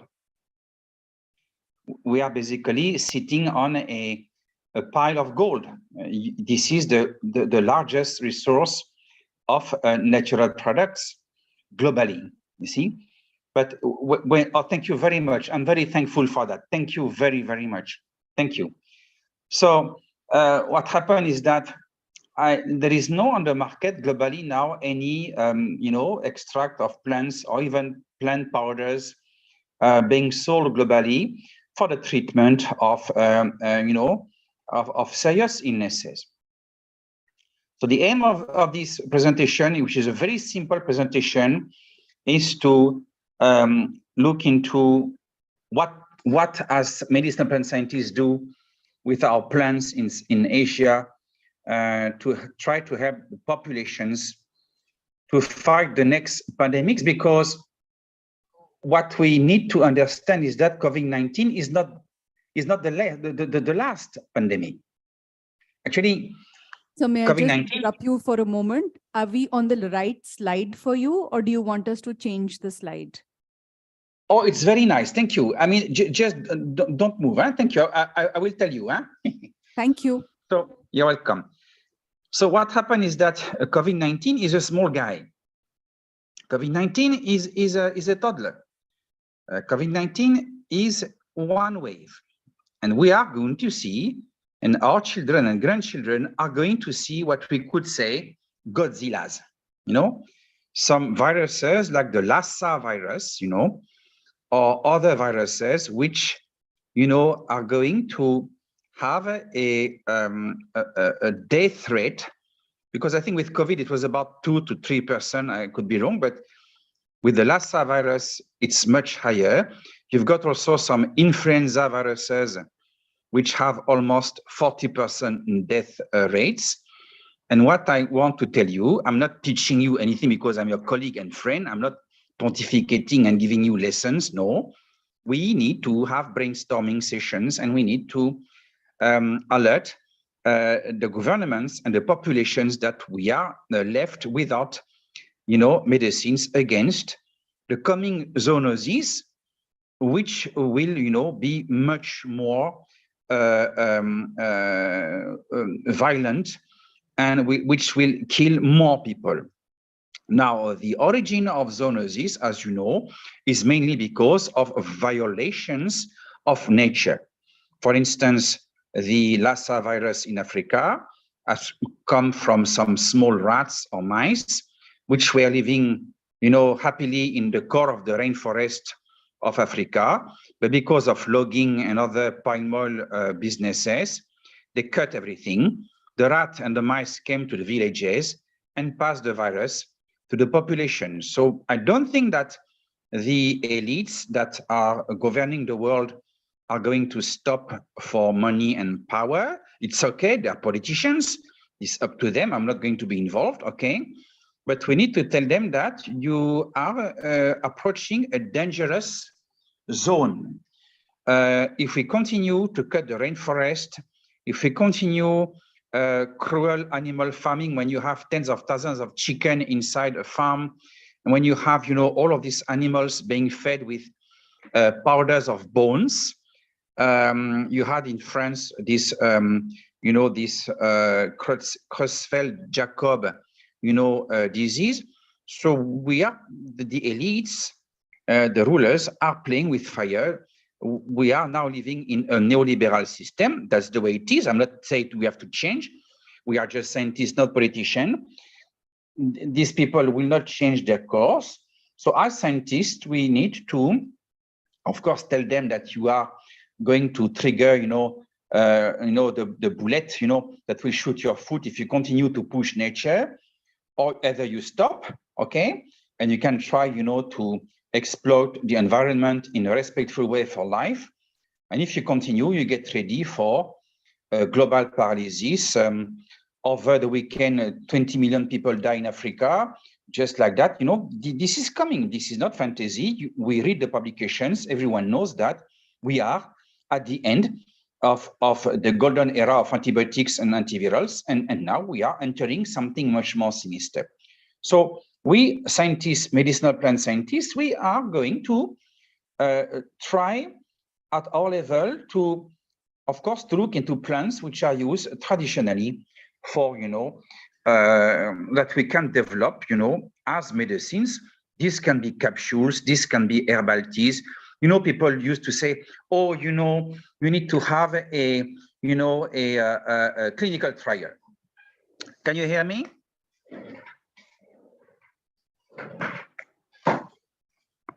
Hello, can you hear me?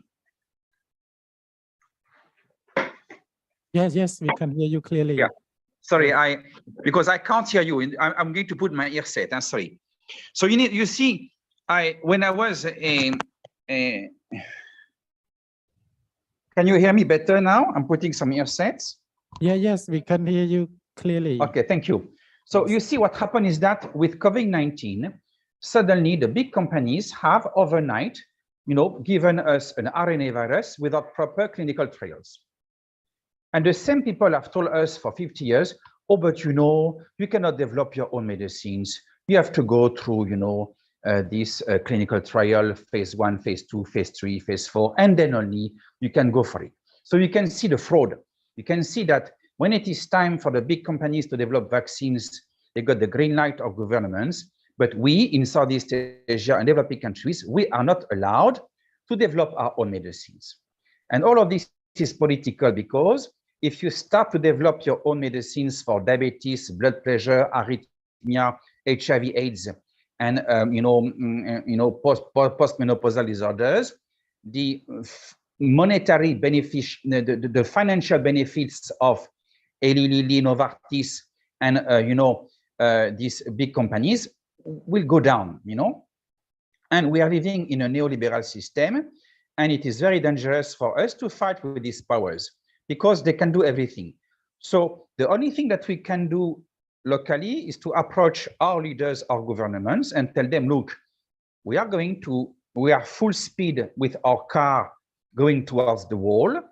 We are going to face within 50 years things more horrible than COVID-19. I know that now in India, you've got some yeast in hospitals, which are you've got everywhere in hospitals, multi-drug resistant bacteria. So if the Western world want to use their own medicine let them do.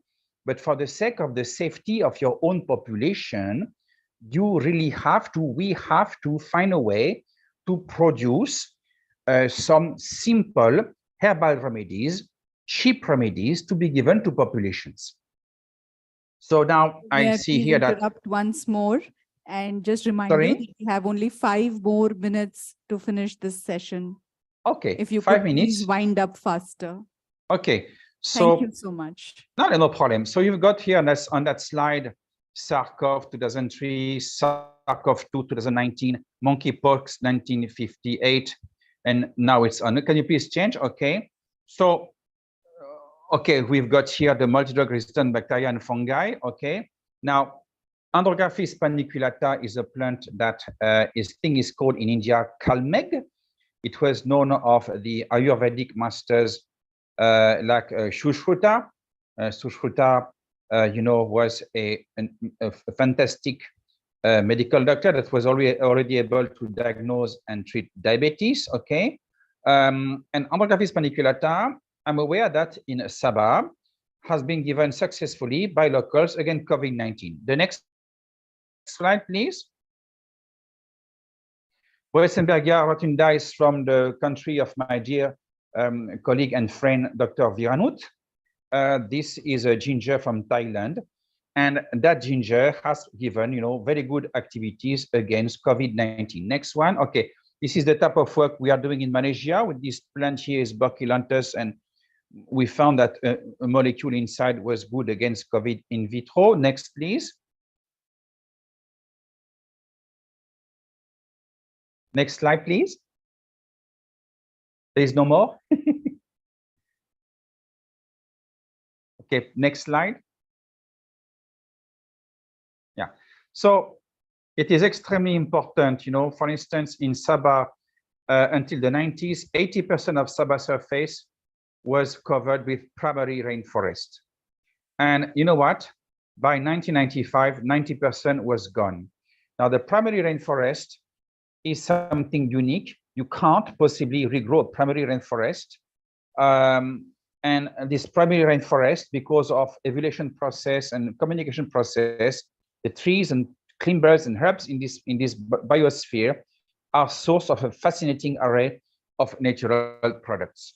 So my message before I finish this talk is that it is of course, as scientists, we have to produce good papers in Q1 journals. Okay, this is okay. But also we need to train young generation of, master students and PhD students and to make them aware of the seriousness of the situation and to train in your universities elites, intellectual elites. The problem is that the third world university have inferiority complex with the West, but that is not correct. In fact, you are doing better than them and they are taking ideas from you to get their Nobel Prize. So it's time for you to stand on your own feet. You've got enough brains and facilities. And actually, you can take plants, I will just take one example. Am I allowed to speak 3 more minutes? 3 minutes, sir, yes. Okay. You've got permission. Thank you. From the chair. I'm very grateful, thank you. Do you remember the Spanish flu of 1918?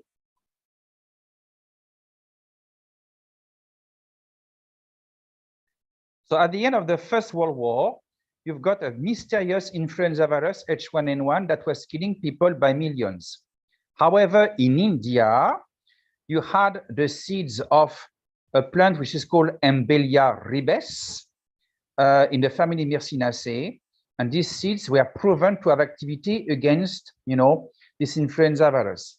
So my message is that there is no time to waste.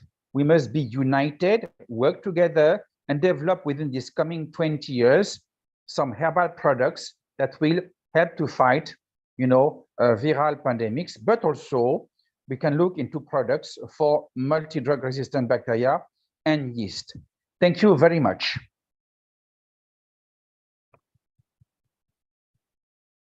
Thank you very much, sir. We are very glad to have heard you out and understood that, something like cutting off trees needs to be urgently taken care of, and we all need to work together towards it. Thank you for your presentation, sir. With this, we come to the next and last presentation for this session, which is by Dr. Jayanta Bye-bye. Kumar Patra, who's an MSc, PhD, PDF, currently working as an associate professor at Dongguk University in the Republic of Korea. His current research is focused on nanoparticle synthesis by green technology methods and their potential application in biomedical and agricultural fields. Has about 15 research papers, 15 years of teaching experience, 150 papers, 38 book chapters, and 18 books. He's also the editorial board member of several international journals, has been listed under the world's top 2% scientists based on citation impact during a single calendar year of 2019 to 22, is a fellow member of a number of nanotechnology, biomaterials, and life sciences society. A very warm welcome. Of course, we are only listening to the recording right now, but we'll be happy to play your recording as well.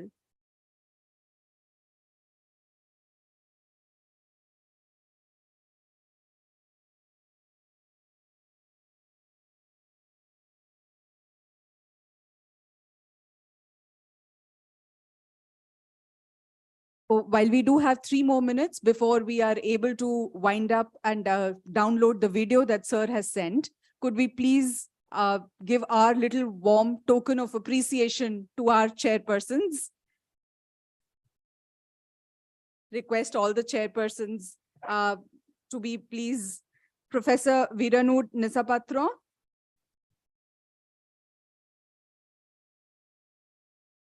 Thank you, ma'am. It's been indeed a pleasure to have you all throughout, so active, constant support, taken full initiative of almost everything here.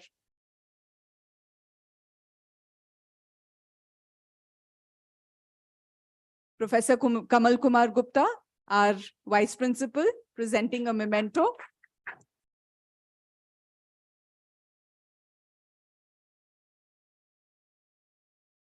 Next, we have Professor Chia Sin from Cambodia. Sir.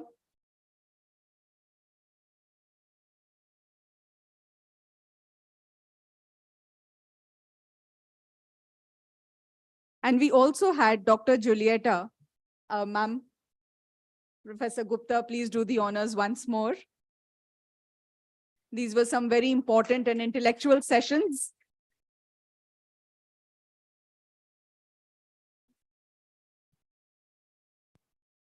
Inviting all of you for a group picture, please. Professor Sunil Kayas.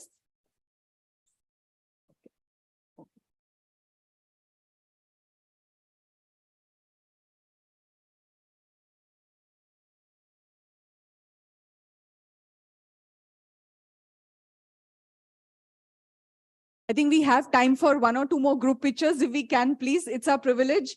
I would request. Yeah, thank you.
Hello, everyone. We're ready with the presentation.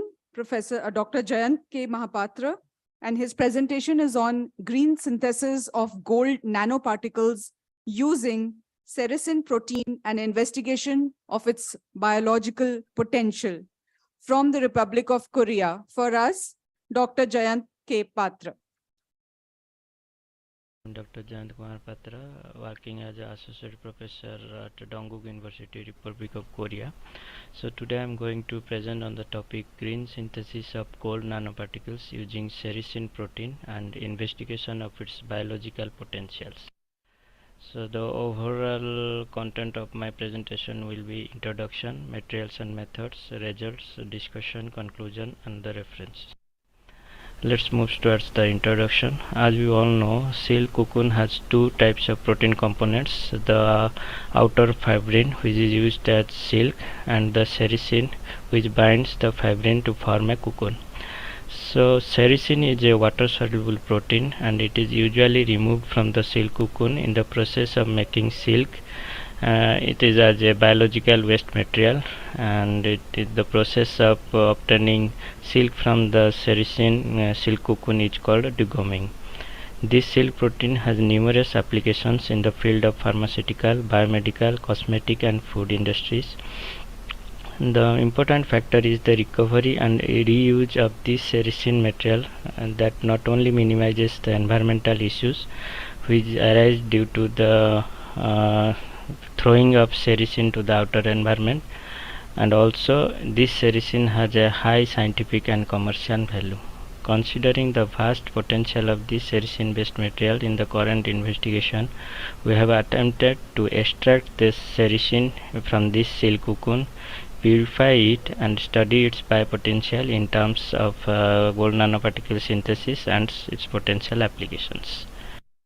This is the materials and methods. So our material, we have used the silk cocoon. So the silk cocoon was obtained from Bombus mori. Then we have extracted the sericin using this silk cocoon by the process of degoming. After extraction, this color will be like a yellowish liquid.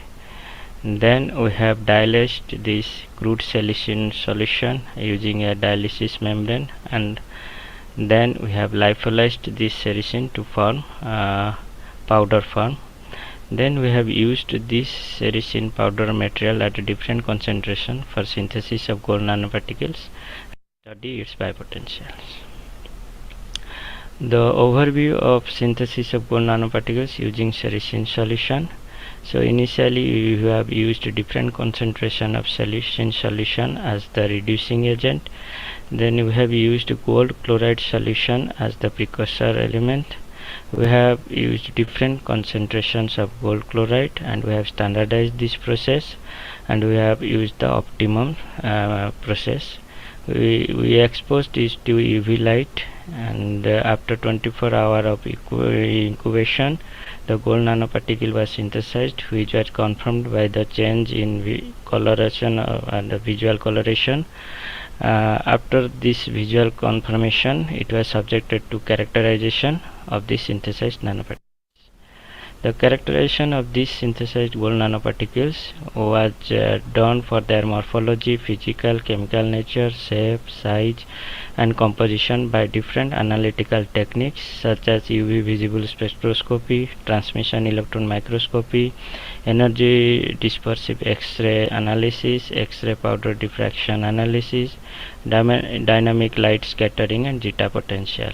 We have also used FTR analysis to find out the functional groups from the sericin material that are involved as the reducing agent and capping agent in the synthesis of gold nanoparticles. All these characterization of nanoparticles are carried out following standard established procedures. After the characterization of the gold nanoparticles, it was subjected to various application studies, and we have studied the application of sericin based gold nanoparticles for their antibacterial activity using the Dix diffusion assay and its minimum inhibitory concentration and minimum bactericidal concentration.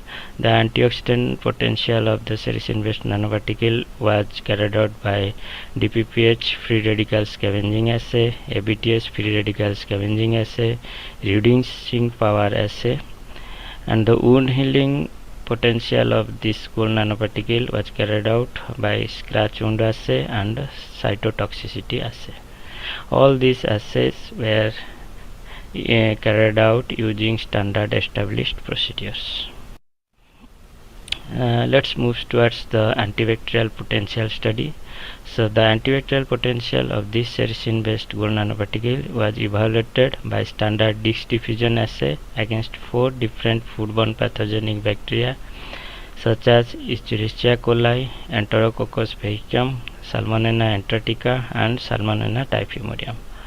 All these pathogens were purchased from American type culture collection and were subcultured prior to its use. The antioxidant potential of these sericin-based gold nanoparticles was determined by 3 different radical scavenging assays such as DPPS free radical scavenging, ABTS free radical scavenging and reducing power assay using the standard established procedures. The wound healing potential of these sericin based gold nanoparticles was determined by the cell viability and the scratch wound assay using standard procedures. Cell viability assay was used to determine the toxicity of the sericin based gold nanoparticle at various concentration to the HSCA T cells, which is commonly known as the keratinocyte cells. Further, the scratch wound assay was also used to check the wound healing potential of these sericin based gold nanoparticles. Let's move towards the third part of our research, that is results and discussion. So these are the pictures showing the synthesis of gold nanoparticles. So as you can see,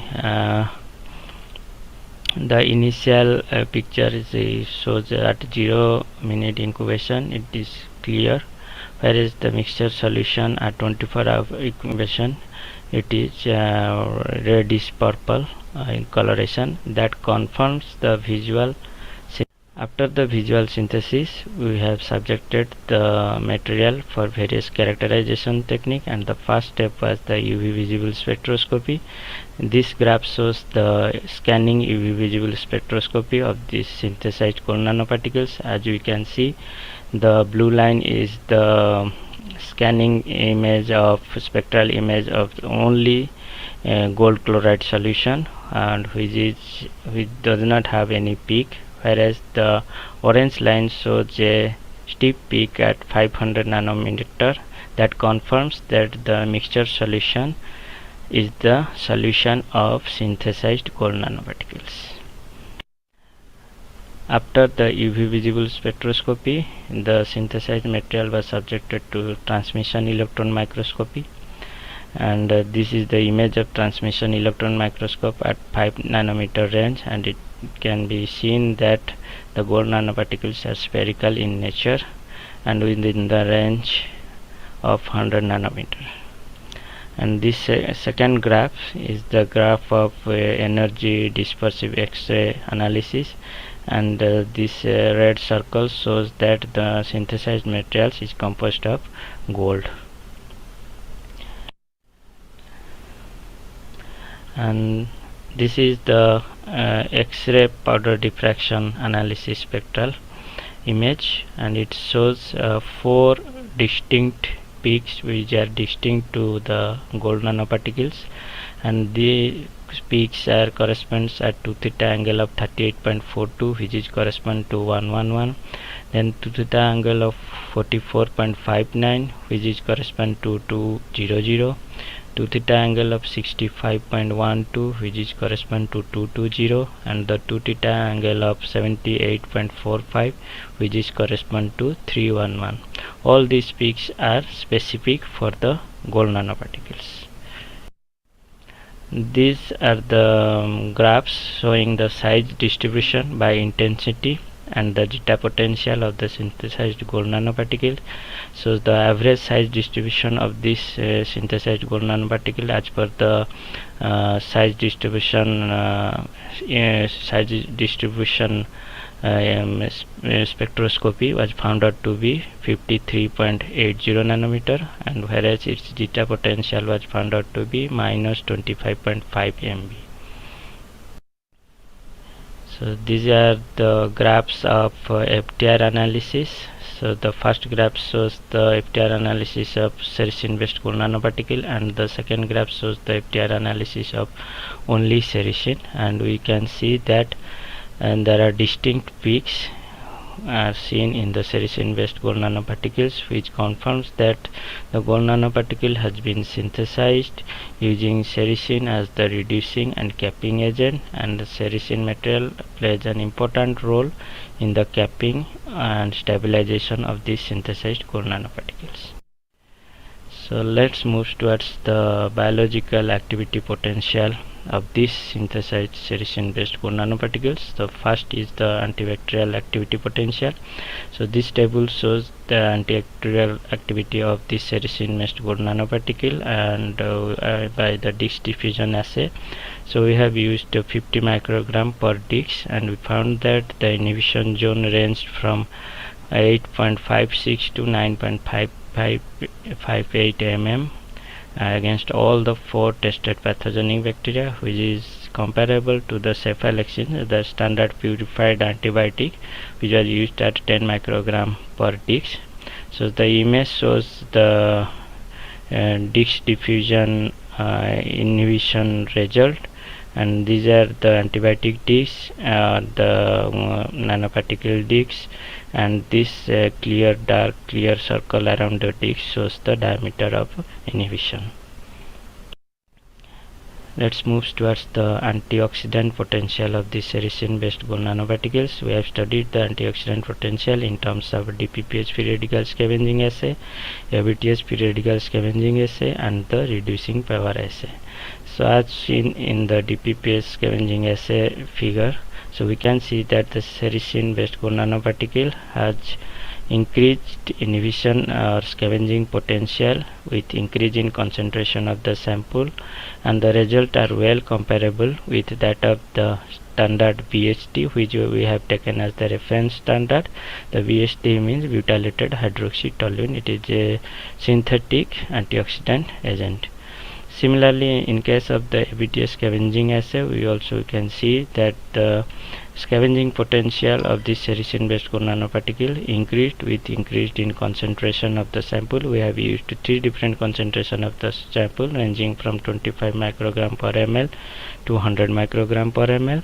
Though its scavenging potential is around 30%, but it increases with increase in concentration of the sample, and it shows a positive trend, and the results are comparable with the standard BSTs. Further, we have also studied the reducing power effect of these sericin based gold nanoparticles, and it also shows increased activity with increase in concentration of the sample, and the results are comparable with the standard butylated hydroxytoluene, which we have used as a positive control. After the antioxidant potential, we have also studied the wound healing potential activity of the sericin based gold nanoparticle. The first graph shows the cell viability potential of this sericin based nanoparticle against the HSCAT keratinocyte cell, normal cells, and we can see that's the viability of 2 different used concentration, that is 5 microgram per ml and 10 microgram per ml, is more than the 80%, which is under the acceptable limit, and it is comparable with that of the control. After checking the cell viability and different concentrations, we have used these 2 concentrations to study the wound closure rate of these sericin based gold nanoparticles, and we can find that the wound closure rate of 2 different concentration of sericin based nanoparticle is well over to the percentage of wound closure rate is well over to the control sample, and it is around 75%, and it is confirmed by this image which shows the wound closure rate, and this is the gap of wound closure, closing of wound by the effect of sericin based nanoparticles, and it is higher than that of in case of the control sample. Let's move towards the end of our presentation, and that is summary and conclusion. So the summary is the sericin was extracted from the silk cocoon by the process of degoming.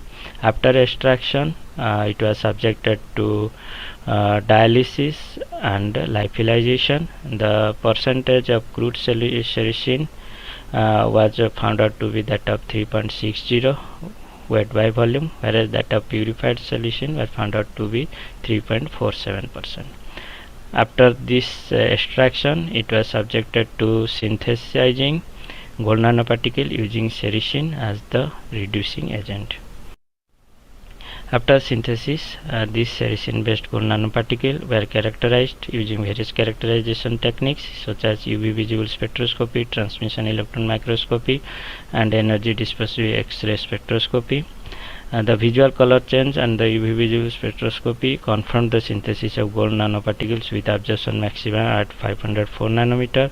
The size of this sericin-based gold nanoparticle was found out to be 53.80 nanometer as per the size distribution dynamic light scattering spectroscopy analysis, and the zeta potential was found out to be minus 25.5 MB. So it is said that zeta potential with either the high negative value or the high positive value showed a propensity to repel each other, thus lessening the agglomeration of the synthesized gold nanoparticles.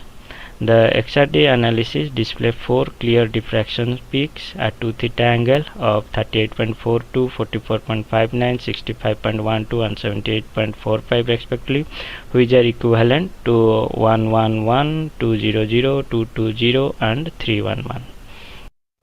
After this characterization, the synthesized nanoparticles are subject to their biopotential analysis in terms of antibacterial effect, antioxidant effect and wound healing potential.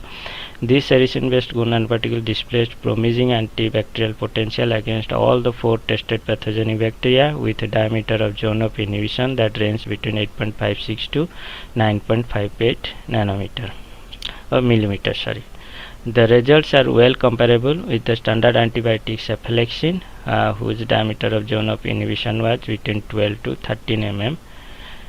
And the sericin-based gold nanoparticle exhibited significant antioxidant potential in terms of the strong DPPH free radical scavenging activity with more than 78% percentage of inhibition at 100 microgram per ml concentration. The sericin-based gold nanoparticle exhibited promising wound healing potential at 2 different tested concentrations, that is 5 and 10 microgram per ml, with no influence on the cell viability. Further, it can be concluded that this synthesized sericin-based gold nanoparticle proves to have potential future application in the food, cosmetic and other biomedical fields. So these are all the references which I have followed in conducting this research activity. So at last I would like to thank Dangguk University, Republic of Korea for its support. This work was supported by the National Research Foundation of Korea in form of a grant funded by the Korea government. All the data presented in this presentation has been accepted in the form of a original research article in the International Journal of Nanomedicine in the month October 2022. Thank you.